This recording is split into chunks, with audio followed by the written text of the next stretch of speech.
mapagpalang umaga po sa inyong lahat. A blessed 17th year anniversary sa bawat isa. Are you glad today?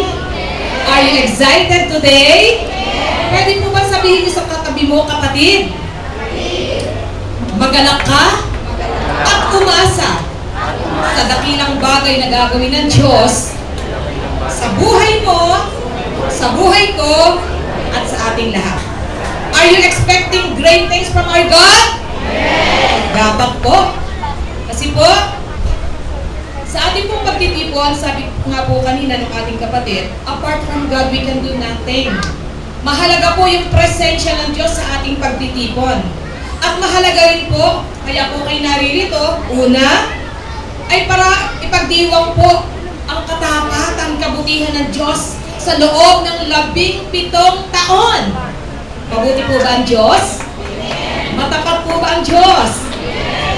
Yes. And today, ako po ay sobrang blessed. Ako po ay nagagalak na maging kabahagi ng inyong pong pagdiriwang. At sa umaga po ito, pwede po ba? Kasi nga po, the reason why we here, first, is to glorify God, is to worship Him, to declare how good He is. Nawa po ang maging panalangin at desire ng ating puso sa ating pong pagdiriwang ay patuloy na malwalhati at maitaas ang dakilang pangalan ng ating Panginoon Jesus. Sa umaga pong ito, let us acknowledge and allow the Spirit to move freely in this place. Patuloy po nating ilapit ang ating puso sa ating Panginoon. And I pray, nawa po, ito pong aking maging panalangin, malayang kumilos, mangusap ang banal na Espiritu sa ating buhay. Ano man po yung mensahe na nais pong ibigay sa atin ng Panginoon, I hope and I pray, bukas po ang ating puso't isipan at tayo po ay magre-responde sa Panginoon na mayroong tunay na kapakumbabaan na andun po yung pagnanasa natin na patuloy siyang mahalin at paglingkuran.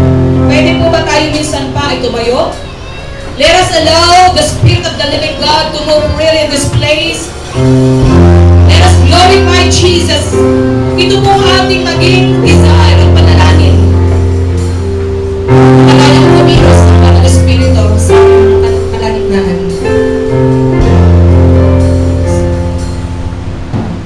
This is my desire. Let us honor God. To honor you, Lord, with all my heart. Lord, with all my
Tingnan mo po kaming lahat, tunay na nagtatapat sa iyo.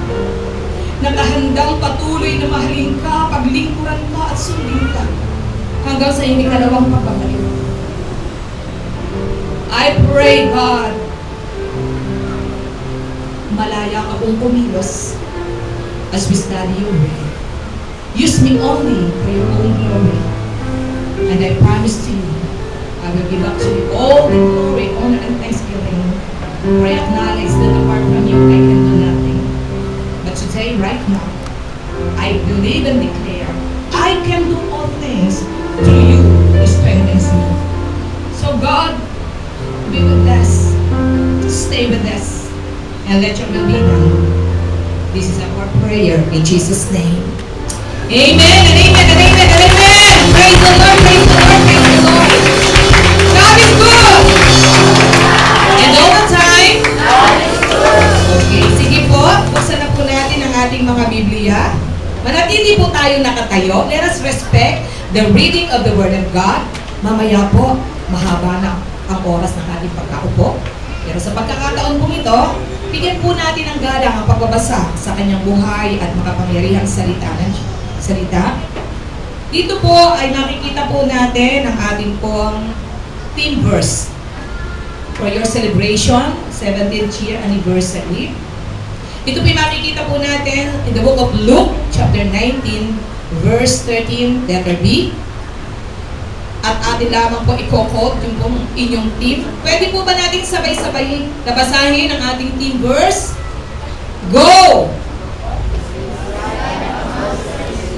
Which man took and planted in his garden, it grew and became a tree, and the birds of the air perched in its branches.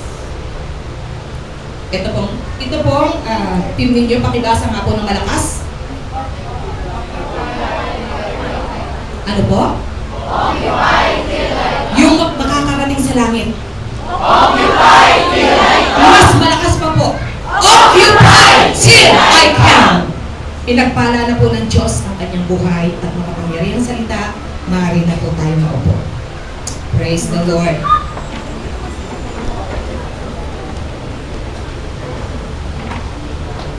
Uulitin ko po ang aking pagbati sa inyo lahat. A blessed 17th year anniversary.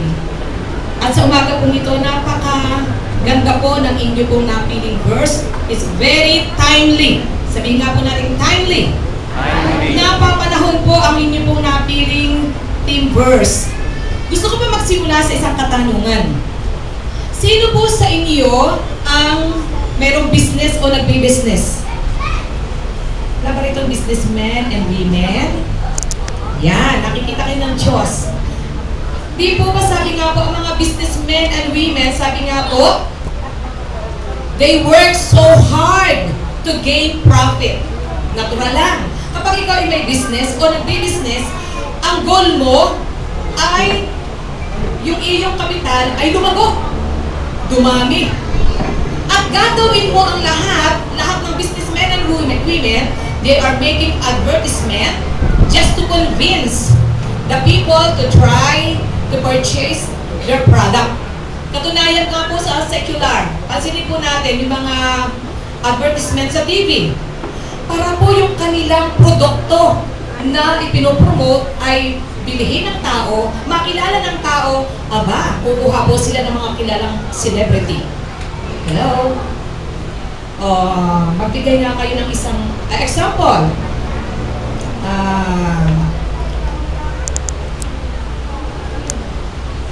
Ganda ng hair. Sabi nung isa, siguro, nakapangsawa yan ng mayaman. Hindi. Ano yung sabi? Siya ko lang yan. Rejoice lang yan. Napakarami pong advertisement sa TV na talagang kumukuha po sila ng mga kilalang artista, kilalang mga politician, just to promote their product. At talaga pong they do everything. They are doing everything just to commercialize their product. Tama po ba sa mga mayroong business na talagang kailangang pagsipag kayo, kinakailangan gawin nyo lahat ng bagay para makilala at ipatronize yung inyong produkto? Mga kapatid, alam Kristiyano. Sabi mo sa katabi mo, Kristiyano ka ba? Sino po sa inyo yung sa kauna-unahang pagkakataon ay nakadalo ng ganitong gawain? Meron po ba tayong first timer? Hello, mga nasa likod! Hello! Hi!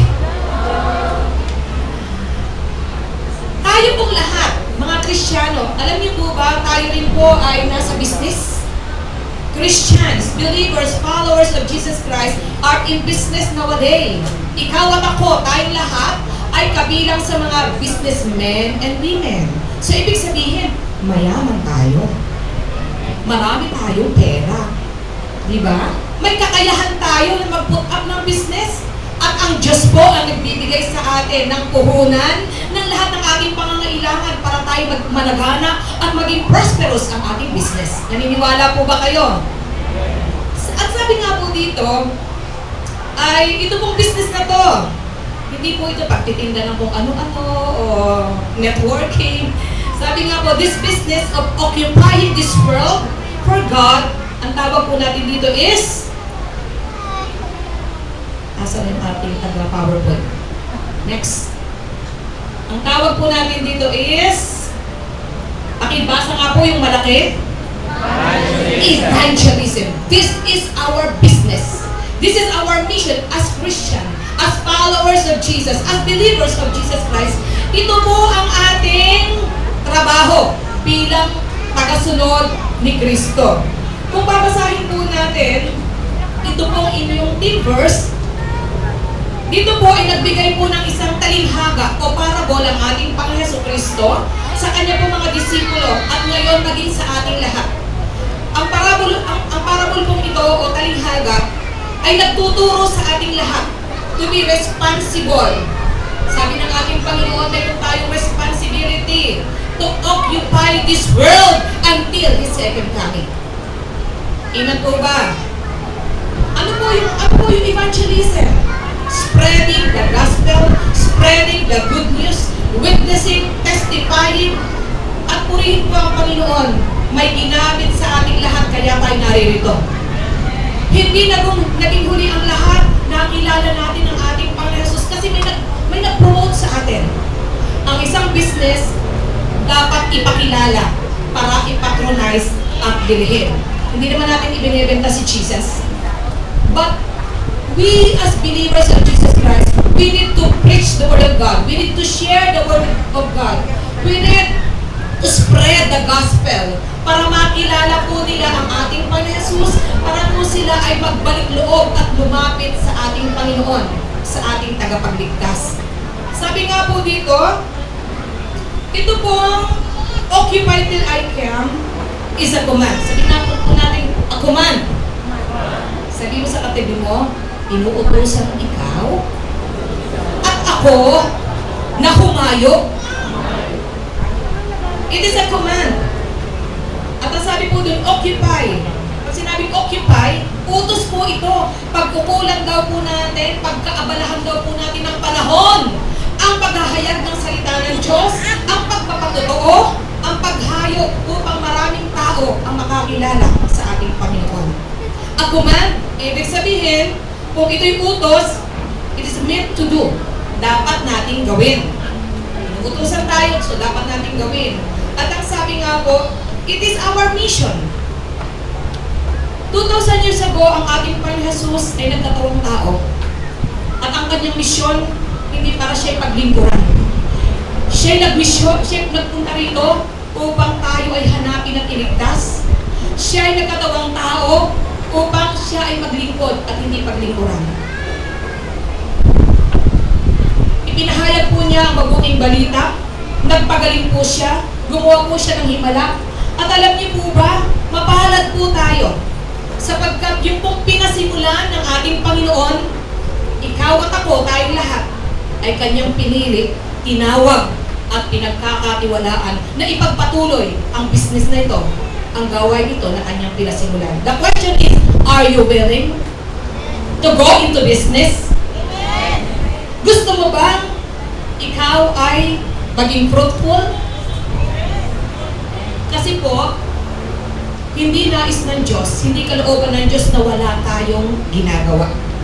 Hindi kalooban ng Diyos na matapos tayong makakilala sa Kanya, maghihintay na lang tayo. Hindi kalooban ng ating Panginoon na every Sunday, uupo lang tayo, makikinig, uuwi. Sumunod na linggo, uupo, makikinig, uuwi. Sayang naman ang inyong paliligo, sayang naman ang inyong pamamasahe. Siyempre, pera yun, mamamasahe tayo. Sayang naman ang oras ng inyong pakikinig kung hindi niyo gagamitin.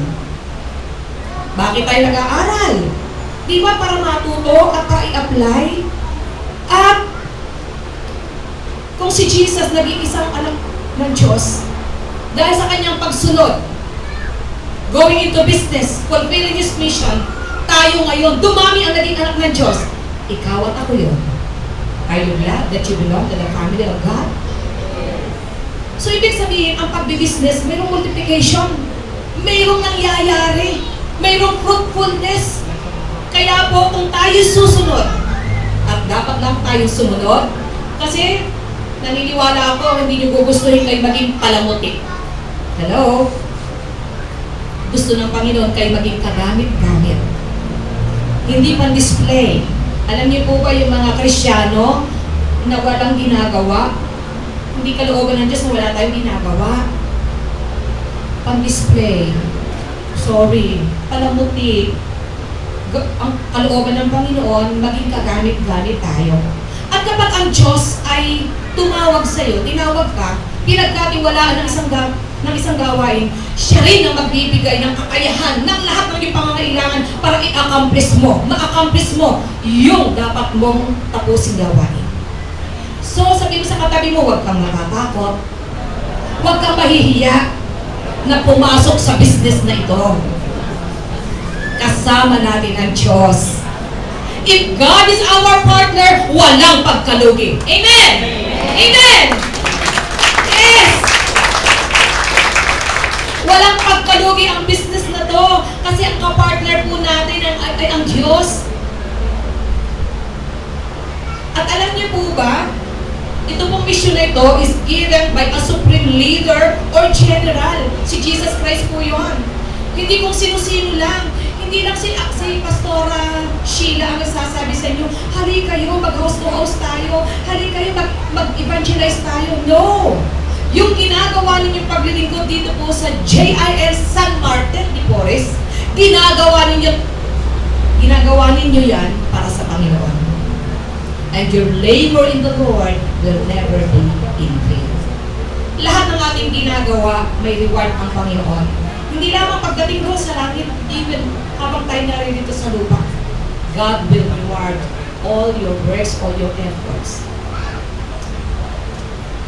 Ang Supreme Leader po ang nag-uutos sa atin at ginawa po niya tayong qualified. Sabihin nga po natin, qualified. Qualified. Ibig sabihin, huwag kang matakot, huwag kang mahiya kung pangkaraniwan ka lang may bahay. Full-time housewives. Kung ikaw ay walang mataas na pinag-aralan, hindi po yun ang problema. Ginawa niya tayong qualified dahil kung anong kulang natin, siya ang magpupuno. Kung anong ating kawalan, siya ang magbibigay. So walang dahilan para hindi tayo sumunod at hindi pumasok sa business na to. Ang Diyos po, ang our Creator, ang siyang mag-uutos po sa atin. And it is a privilege. Hindi nga po natin privilege na tayo po'y pagkatiwalaan ng Diyos.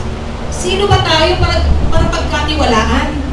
Ano bang ating kakayahan? Ano bang ating katangian para tayo mapili na qualified servant of God? We are so much blessed. Maraming tao dito sa mundo hindi napili. Pero salamat sa Panginoon, hindi naging huli ang lahat. Nakakilala tayo sa Kanya at ngayon ay nakahandang maglingkod sa Kanya. Amen? Praise God! Sabi nga po, kung tayo po ay napagkatiwalaan ng Diyos, pinagkatiwalaan ng misyong ito, ng business na to, sabi po sa 1 Corinthians 4:2, kung tayo pinagkatiwalaan at pinagkakatiwalaan ng Diyos, sabi po dito, now it is required that those who have given a trust must prove faithful. Alam niyo po ba, wala po yun sa pagalingan, wala po yun sa mataas na pinag-aralan. Marami po akong kilalang magagaling ng mga pastor, mga leaders and workers. Marami po akong kilalang mightily, effectively ginamit ng Panginoon. Nagsimula ng tama, but sad to say, wala na po ang karamihan sa kanila. Hindi tinitingnan ng Diyos kung ikaw ay mahina, kung ikaw ay walang pinag-aralan, wala man lang may pagmamalaki. Ang tinitingnan ng Diyos yung puso mo na nakahanggang sumunod at maglingkod sa Kanya. God can empower us, God can anoint us. Ang kailangan lamang po, yung willingness natin na sumunod at maglingkod sa Panginoon. Marami pong magagaling, marami pong matatalino, pero hindi po yun ang tinitingnan ng Panginoon. Ang Kanyang hinahanap, hanggang kailan ka susunod at maglilingkod sa akin. Nawa tayong lahat, kung ano yung pinasimulan sa atin ng Diyos, nawa matapos po natin yung takbuhin na iniatang sa atin ng Panginoon. Alam niyo po ba, the more we draw near to God, the more we submit our lives to Him, naniniwala po ako, walang mahuhulog, walang tatalikod, walang madadaya, walang mawawala hanggang sa Kanyang ikalawang pagbabalik. Sige, palakpakan po natin ang Panginoon. This is our calling. This is our mission to occupy this world for Christ until He comes. Pero gusto ko pong makita natin, behind all this meaning and explanation, this phrase has its hidden context. Ito pong salitang occupy till I come. The context of the passage is, number 1, fruitfulness. Sabihin nga po natin, fruitfulness. Nakita ko po ang masasarap at maraming prutas din eh. Ito po'y bunga ng pagtatrabaho. Kung walang nagtanim, walang aanihin. Amen? Kung walang magtatanim ng binhi ng salita ng Diyos, paano ang tao lalapit sa ating Panginoon? Tayo po yung ilaw na magbibigay liwanag sa madilim na mundong ito upang makita nila ang tamang daan. And Jesus is the way, the truth, and the life. No one comes to the Father except by me, says our God. So mahalaga po, fruitfulness. Fruitfulness. Evangelism is fruitfulness. The more you spread the gospel, the more you testify, hindi po nawawala ng kabuluhan ng salita ng Diyos na ating itinatanim. Totoo po. Inihalin tulad po ang ating puso, ang puso ng tao sa iba't ibang uri ng lupa. Pero naniniwala po ako, bawat panalangin natin, hindi nawawala ng kabuluhan. Sino po sa inyo ang mayroong pamilya o mahal sa buhay na hindi pa Kristiyano hanggang ngayon? Tanong ko po sa inyo, pinag-pray po ninyo sila? Natural. Siyempre, we love our family. We love our relatives. Pinag-pray natin. Pero, naniniwala po ako, there is a time for everything. The more we pray and pray, never stop praying, push! Pray until something happen. Never give up. Kung sa tingin mo, ang tagal mo nang sinisira ng salita ng Diyos, hanggang ngayon, sa halip na bumait, hanggang ngayon, sa halip na makalaya sa bisyo, lalong lumala. Aba, di lalo mong lalaan at silhian ang panalangin at pagtawag sa Diyos. In God's perfect time, sila rin ay makakakilala sa Panginoon. Para ang isang pananim ay malayang tumubo, lumago, mamunga, kailangan ko medyo matigas ang lupa, kinakailang bungkalin mo, kinakailang diligin mo, huwag kang titigil. May mga damo yan, kinakailang tanggalin mo ang damo. That is preparation for harvest. Preparation for you to be fruitful. Kaya kung tayo po may mga mahal sa buhay na hindi pa nakakakilala sa Panginoon, huwag tayong titigil ng pananalangin, huwag tayong titigil ng paghayag ng salita ng Diyos, and especially, alam niyo po ba, kahit hindi ka magsalita, kung makikita at ipakikita mo yung bagong buhay na ginawa sa iyo ng Panginoon, para ka na rin nag-preach sa kanila. Sabi nga po sa isang kasabihan, actions speak louder than words. Pero syempre gusto ng Panginoon, speak. Why? Because life and death are in the power of our tongue. Bagamat alam na ng Panginoon ang ating pangangailangan, kalooban niya na sabihin natin, iparinig natin sa diablo na it is the will of God to save your family. It is the will of God to save all mankind. At tayo po ang gagamitin niya. Amen po ba? Nandyan pa po ba kayo? Pumalakpak nga po ang mga tulog. Sorry. I know you are excited. Amen. Pumalakpak nga po ang tunay na gising. Testing lang po yun. Testing lang. Alam ko naman hindi kayo matutulog at hindi ito yung tamang lugar para kayo matulog. Sayang ang pagpunta nyo dito kung matutulog kayo. At kapag kayo natulog, sayang ang himala at pagpapala na nakalaan sa inyo. So yun po, fruitfulness. Sabi po ng Panginoon, occupy till I come. Is a passage of fruitfulness and multiplication. Tanong ko po sa inyo, kalooban po ba ng Diyos na tayo kanyang pagpalain? Amen. Sabi po sa Genesis chapter 1 verse 28, tandaan po natin to, fruitfulness is a command given by God. Hindi kalooban ng Diyos na wala kang ginagawa. Hindi kalooban ng Diyos na, sorry for the term, tayo ay maging tamad. Nakalagay po sa Bible, huwag pakainin ang... So, ibig sabihin, kailangan magtrabaho tayo. Huwag tayo tumulad kay Juan. Ang laki-laki ng puno, ang laki-laki ng bunga, at hinog na ang bayabas. Bayabas nga ba? Si Juan, nakatingala lang. Hinihintay na bumagsak ang bayabas. Sad to say, naunahan pa siya ng uod at ibon. Inuka ang bayabas. Pinasok ng uod ang bayabas. Wala siyang napakinabangan. Bakit? Pipitasin na lang, hindi pa niya magawa. Sasabihin mo lang, Jesus loves you, hindi mo pa nagawa. That is blessing. You share the blessing. Sabi nga po sa kasabihan, nasa Diyos ang awa. Nasa iyo at sa akin ang awa. So, ibig sabihin, gumawa tayo, mamunga tayo, dahil ito ang kalooban ng ating Panginoon. Sabi nga po doon sa Genesis 1:28, God blessed them and said to them, be fruitful and increase in number. Fill the earth and subdue it. So, ibig sabihin, tayo po, alam niyo po ba tayo ang sinasabihan ng Panginoon? Bakit? Tayo po yung kanyang mga anak. Hindi kalooban ng Diyos na yung mga anak ng kadiliman ang maghari sa mundong ito. Hindi kalooban ng Diyos na ang kanyang mga anak ay tagasunod, alipin. Ang kalooban ng Panginoon, you need to take dominion. Tayo po ang manguna. We are the head and not the tail. Tayo po ang nasa itaas, wala tayo sa baba. Sabihin mo sa katabi mo, kaya kumilos na tayo. Amen. Kumilos na tayo. Maging fruitful po tayo. And God ordered, sabi nga po, God ordered Adam to be fruitful, for it is the will for His people to bear fruit and be fruitful.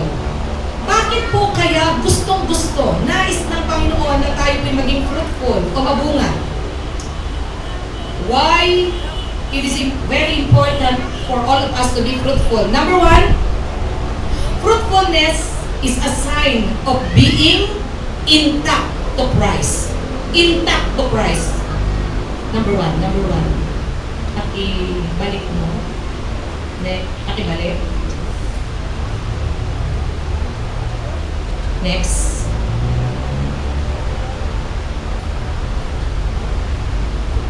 Okay. Yung pagiging fruitful po ay katibayan katibayan na tayo yung konektado sa ating Panginoong Jesus. Being intact to Christ, sabi po sa John 15 verse 5, pakiguhitan po ninyo ang inyong Bible. John 15 verse 5, it is the will of God. Being intact to Christ, sabi po doon sa John 15 verse 5, I am the vine, you are the branches. If you remain in me, and I in you, you will bear much fruit. Apart from me, you can do nothing. Common sense, common sense. Mayroon pong isang malaking puno.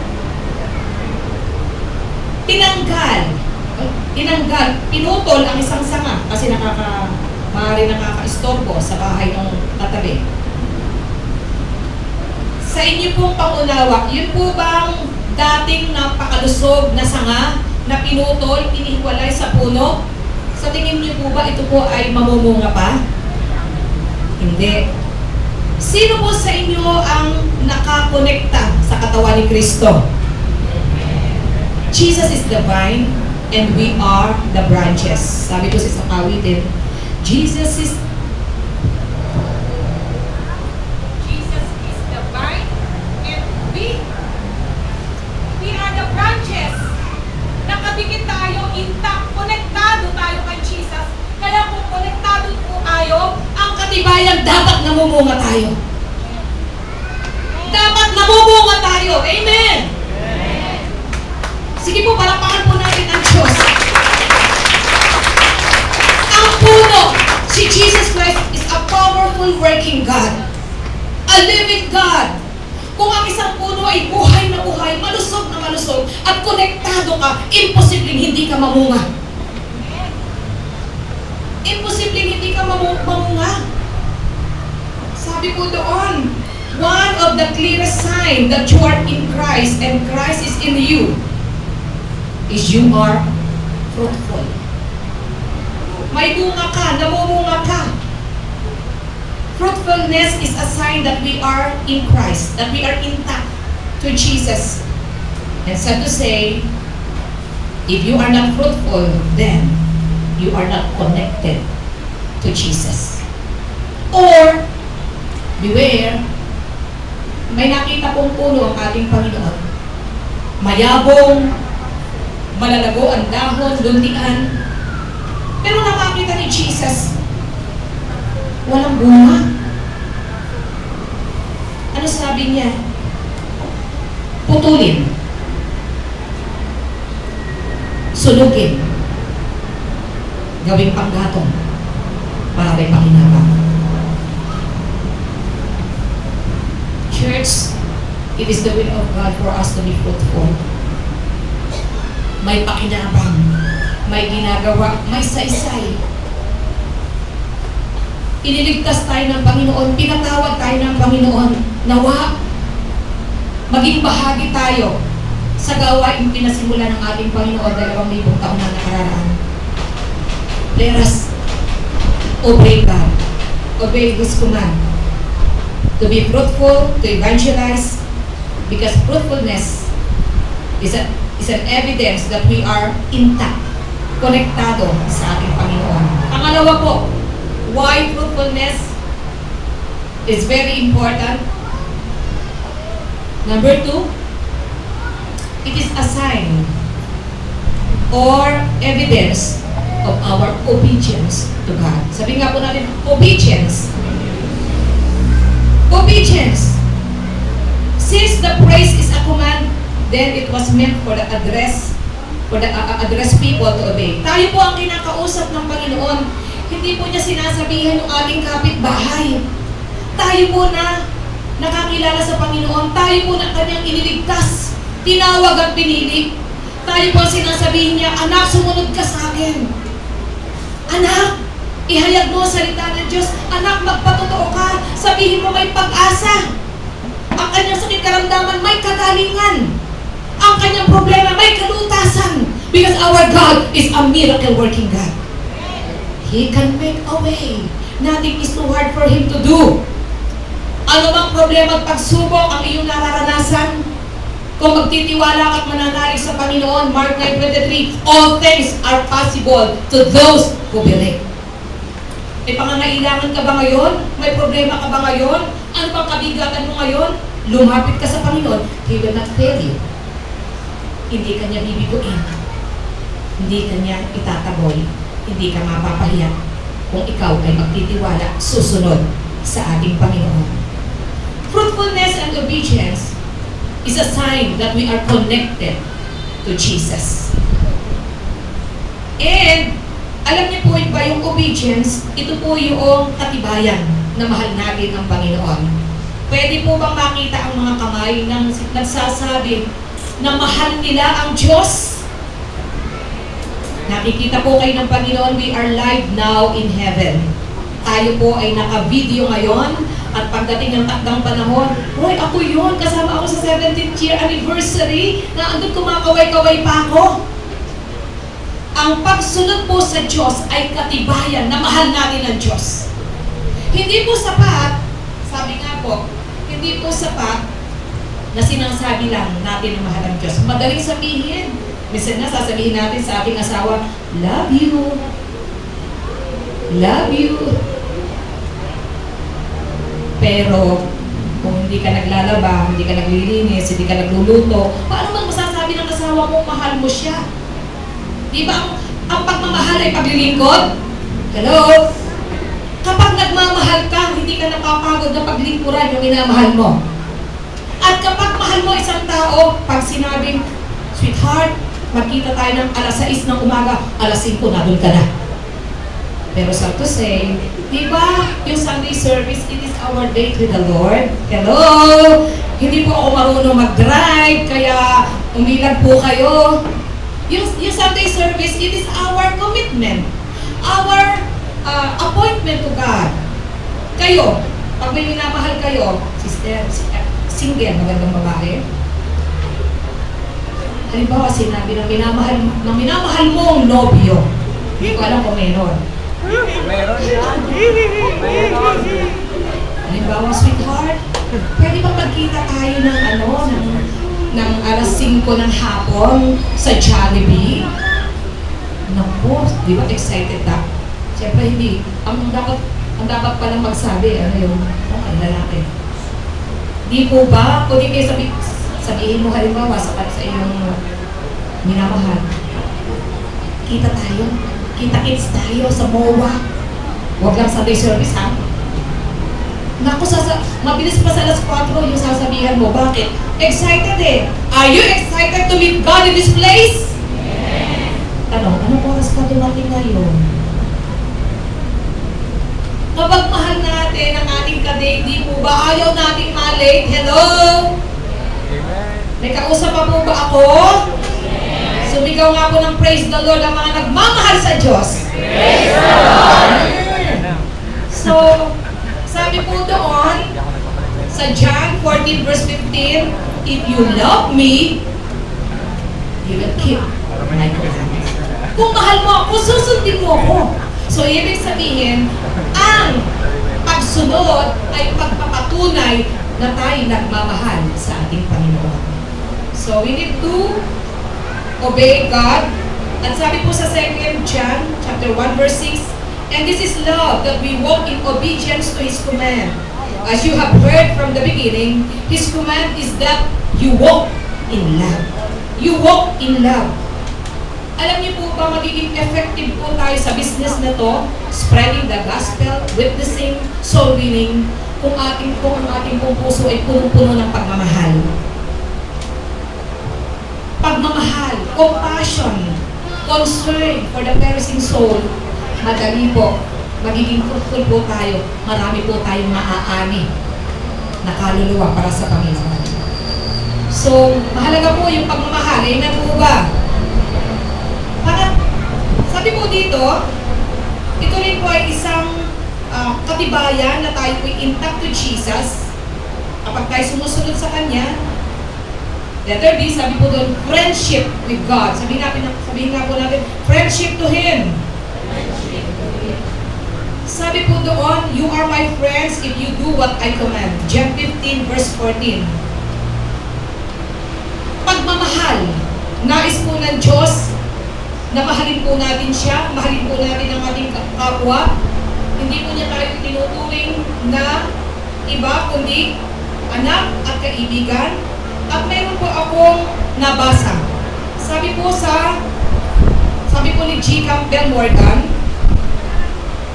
lukewarmness is the worst kind of blasphemy.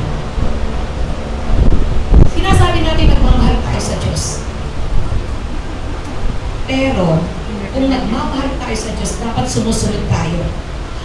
Kung hindi tayo sumusunod sa kanyang mga utos, ibig sabihin, hindi natin siya minamahal. Or, maybe mahal natin siya, pero hindi kasing tindi ng una nating first love. Nanlalamig.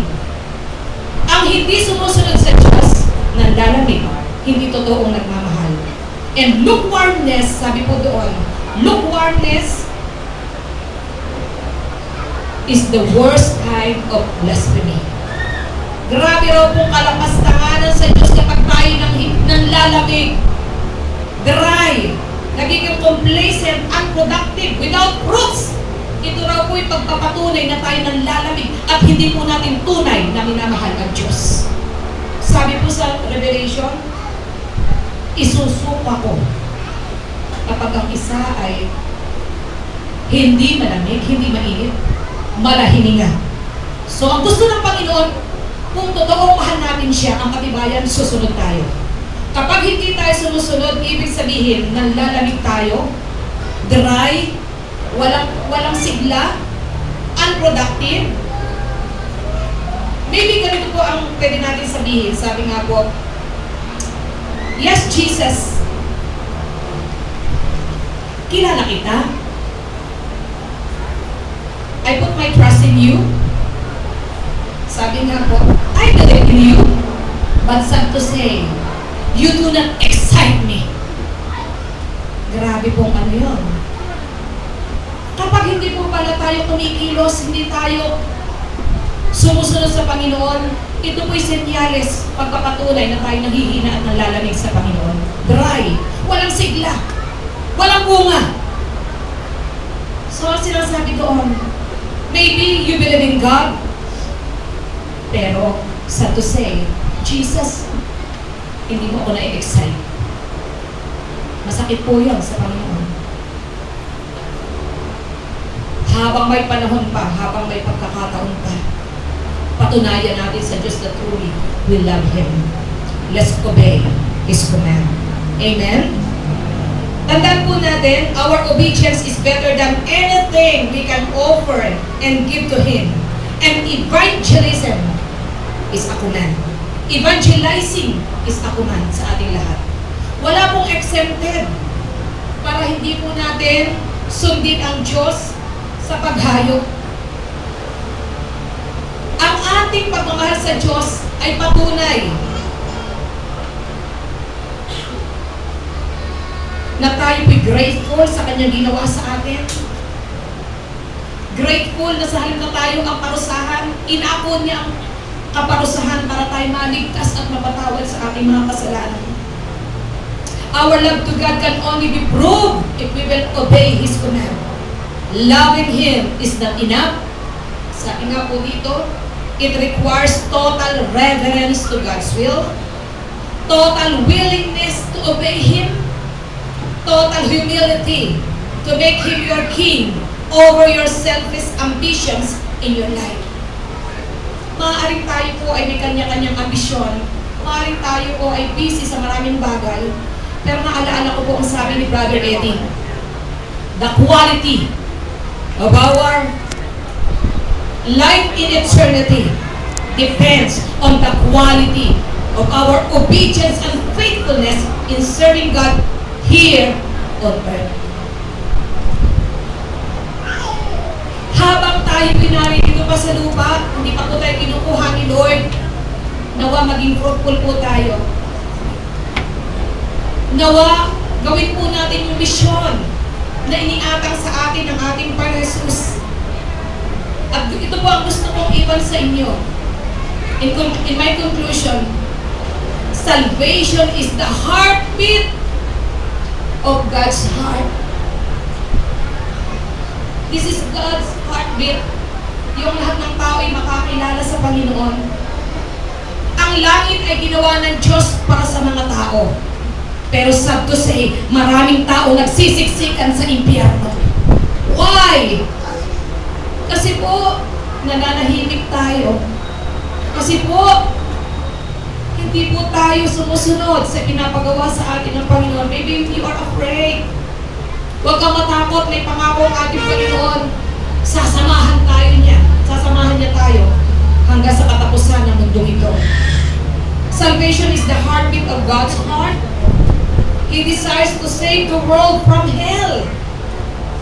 At ito pong misyong ito, evangelism, spreading the gospel with the same, ay sinimula ng ating Panginoon Jesus 2,000 years ago.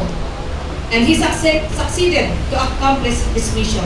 Now, tayo naman po, mga beloved servant of God, it is not enough to know Jesus.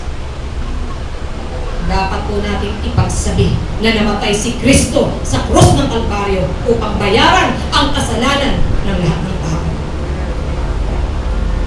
Kung mahal po natin ang ating pamilya, ang ating mga kapitbahay, kakilala, kaibigan, katrabaho, kaeskwela, now is the time to stand up and spread the good news. This is our mission. Matthew chapter 28, 19 to 20. Sabi po doon, pwede po bang basahin natin? Pakigbasa po ng malakas, lahat na nagmamahal at nagnanasang sumunod sa Diyos. Go!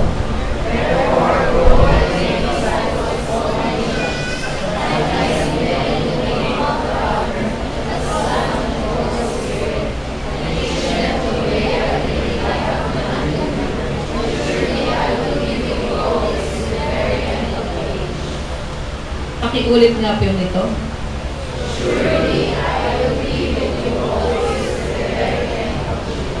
Sinigurado po ng ating Panginoon ano man ang ating gagawin sa paghayo, pag-share ng gospel, sasamahan niya tayo. May dahilan ba para ikaw ay matakot?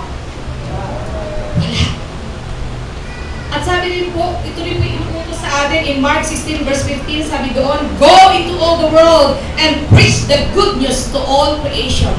Pastora, gusto ko, sinabi naman ng Panginoon go into all the world. Ang panalangin ko, makapunta ng Canada.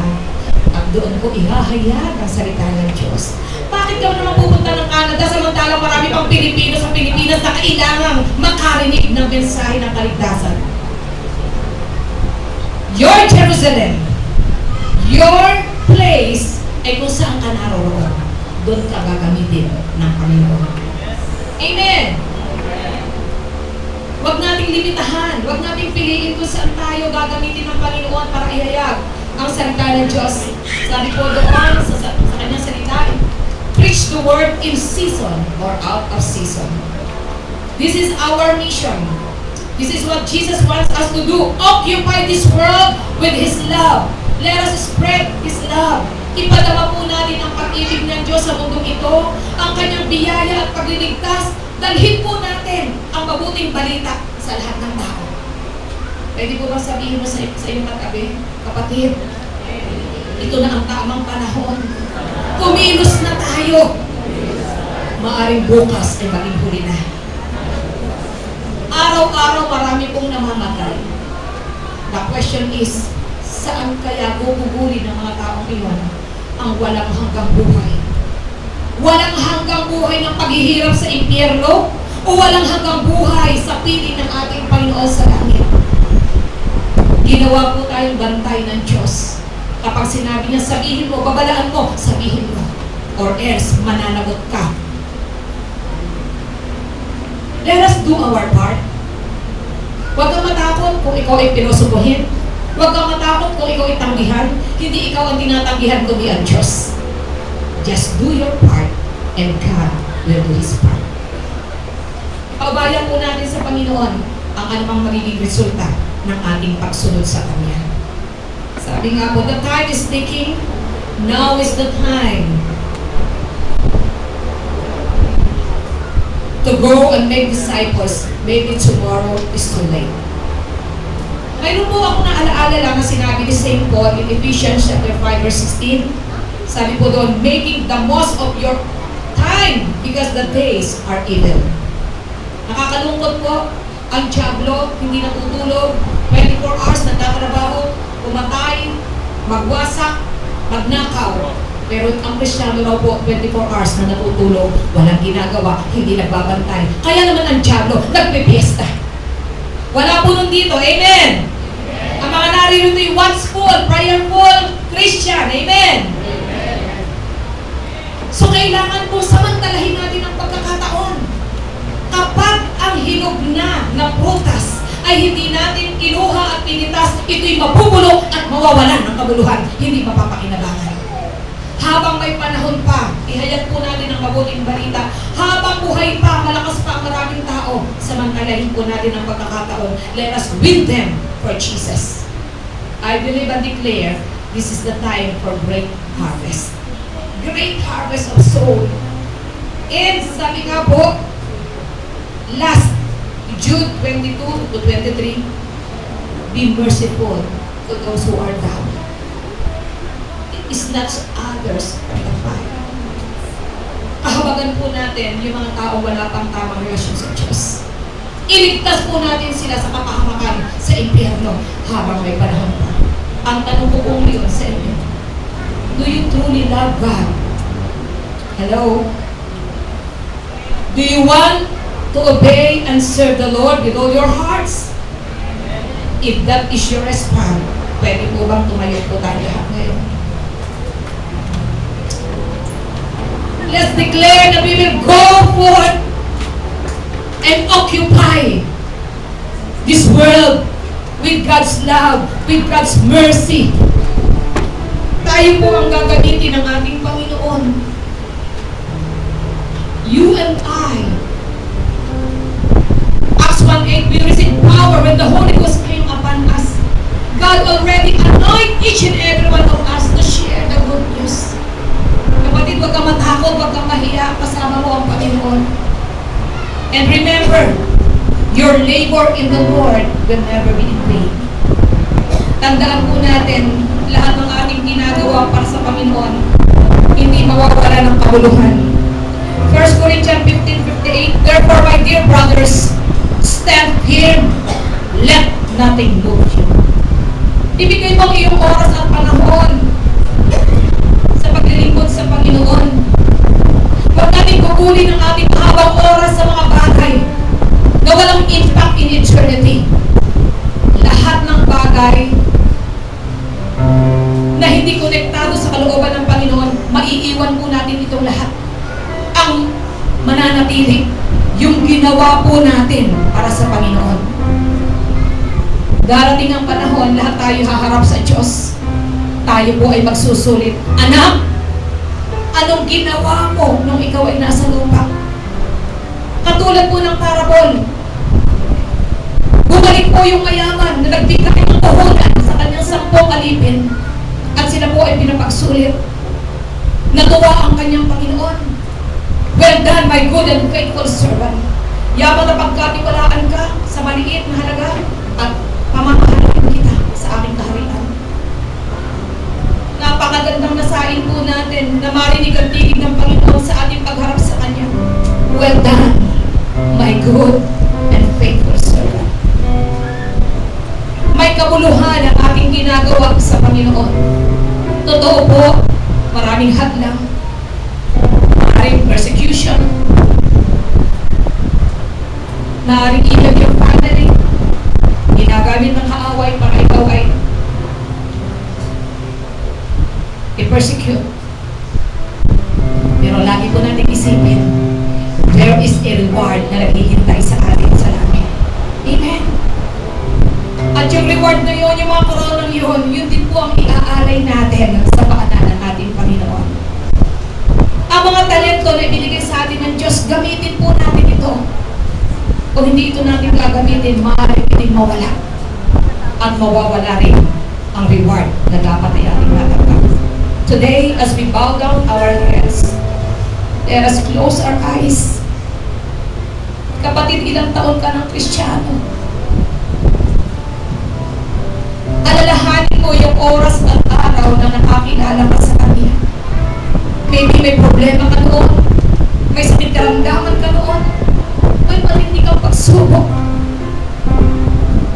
Pero nang isuko mo't ipagkatiwala ang buhay mo sa Kanya, naranasan mo ang tunay na kalayaan, kagalakan at bagong buhay. Ano naman kaya ang pwede mong isuklit sa kabutihan at katapatan ng Diyos sa buhay mo? Sa lahat ng sakripisyong ginawa ni Jesus sa krus ng Kalbaryo, ano ang maaari nating isuklit sa ating Panginoon? Church, kulang ang ating buhay para ang ating Diyos sa ating paglingkuran. Subalit, ano man ang ating kakulangan, God is willing to complete it. Let us draw near to God at tayo po ay pangako. Susunod tayo sa Kanya. Maglilingkod tayo sa Kanya. Pwede po ba natin itaas ang ating kamay? As we draw near to God, God is in this place. Nakikita ka niya, kapatid. Naririnig ka niya.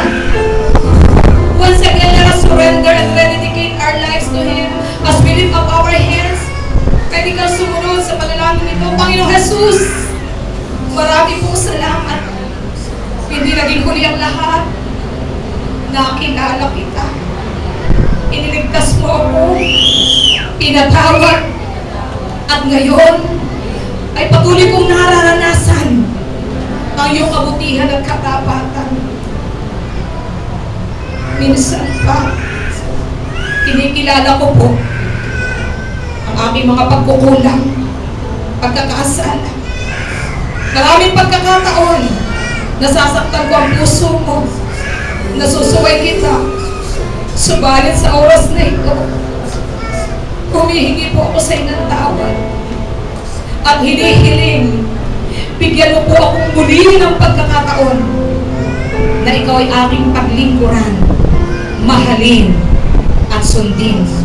Ito po ang aking desisyon. Maglilingkod ako sa iyo habang ako'y nabubuhay. Ito po ang aking panalangin sa pangalan ng Panginoon Jesus. Patuloy po natin sambahin ang ating Panginoon as we rededicate our lives to God, as we sing this song. Marami mang hadlang sa aking pagsunod at kadalas ay nakakabot, kadalas ay nakapagod. Hindi mapipigil, hindi mapipigil, patuloy na maglilingkod, Panginoong ibigin. Ikaw ay malugod. Isang pabong puso natin gamitin sa Diyos.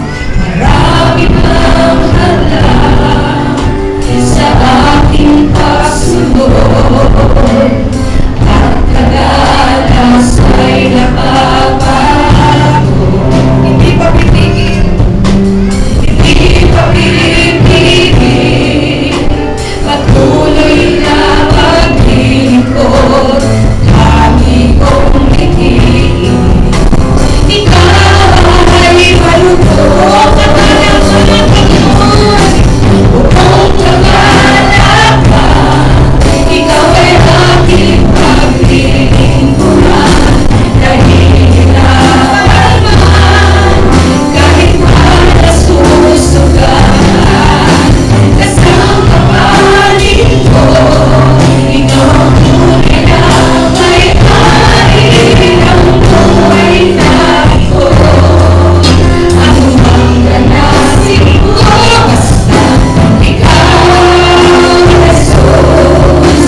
sa iyo upang ipahayag ang iyong salita.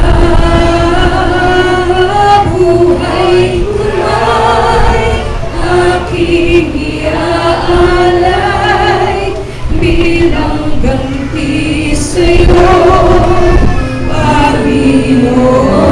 Mawitin po natin dito sa Panginoon.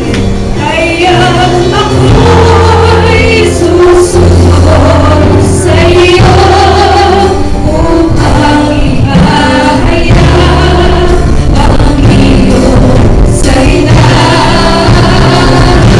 Buhay ko'y aking iaalay bilang ganti sa'yo, Panginoon Jesus.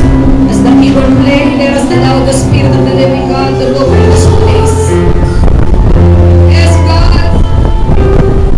Naririto po ang bawat lalaki at babae na nangako na patuloy kang mamahalin, paglilingkuran at susundin.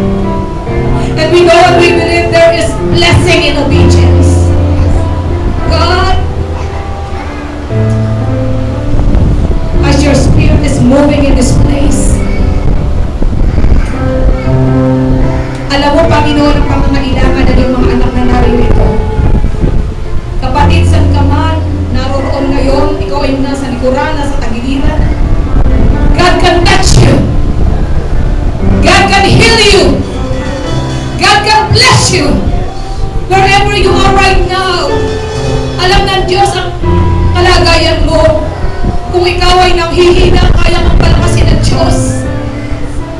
Kung ikaw ay nanlalabing, kaya kang pag-alabin ng Panginoon. Allow the Spirit of the living God to touch you, to restore your health, to revive you. Just raise your hands wherever you are. God is willing to bless you right now.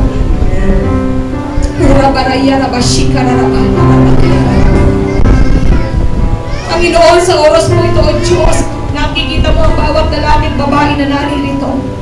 Alam mo po ang kanilang pangangailangan. Alam mo po ang kanilang kondisyon, Panginoon. God, in the name of Jesus Christ of Nazareth, display your power. Renew your works in our days, O God. Make a miracle. Patuloy kang gumawa ng himala sa buhay ng iyong mga anak. Ano man, Panginoon, ang kanilang kalagayan sa kanilang pagdalo ngayong umaga. Katagpuin mo sila, Panginoon. Sino mang may sakit karamdaman sa ating kalagitnaan, you can lay your hands whatever the parts of your body, claim right now. Believe right now that God's healing touch ay patuloy na pinadadaloy ng Diyos sa iyong katawan. Claim it! Receive it in Jesus' name. Believe that by the stripes of Jesus, you are healed. You are healed. You are healed. You are made whole. In Jesus' name. Panginoon, sino man po na nangailangan ng pinansyal, napakayaman mong Diyos.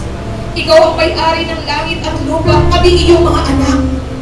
At ngayong umaga, Panginoon, I pray, ibuhos mo ang masaganang pagpapala sa buhay ng iyong mga anak na walang sukang paglalagyan.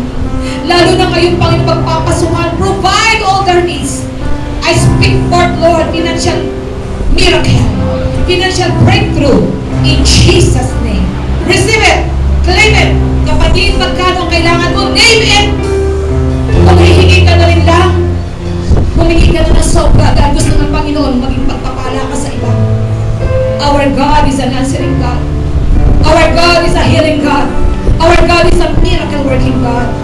Father, right now, mas alam mo ang pangangailangan ng iyong mga anak. And I believe you already granted their prayers, their requests. Salamat, Panginoon, nananampalataya po ako. May ginawa kang himala sa buhay ng bawat lalaki at babae na narito. Begin to thank the Lord. Begin to thank the Lord. And claim, receive your miracle. Receive your blessing.